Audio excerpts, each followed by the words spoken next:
اعوذ باللہ من الشیطان الرجیم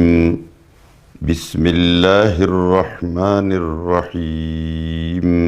وَإِذْ قَالَ مُوسَى، اور یاد کرو وہ وقت جب موسیٰ علیہ السلام نے کہا تھا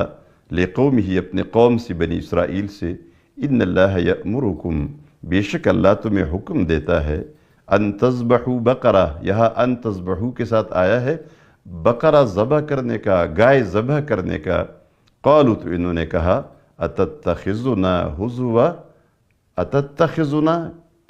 ہزوا، کیا آپ ہمارے ساتھ مذاق کرتے ہیں؟ ہزوا، مذاق،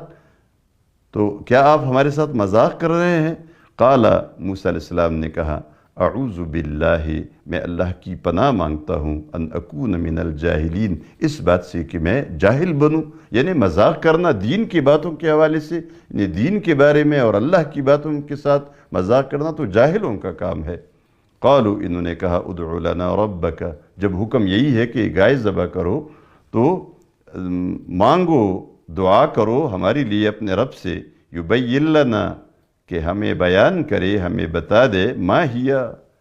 کہ یہ کیا ہے، یعنی اس کی حقیقت کیا ہے، کیسی ہے یہ گائے۔ قال،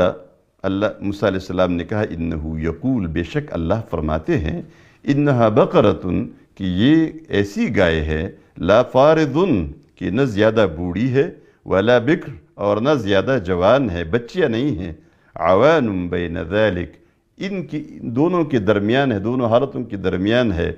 یعنی اوسط عمر ہے۔ فَافْعَلُوا مَا تُؤْمَرُونَ، تو جو تمہیں حکم دیا جاتا ہے وہ کرو، یعنی اس میں مزید سوالات نہ کرو۔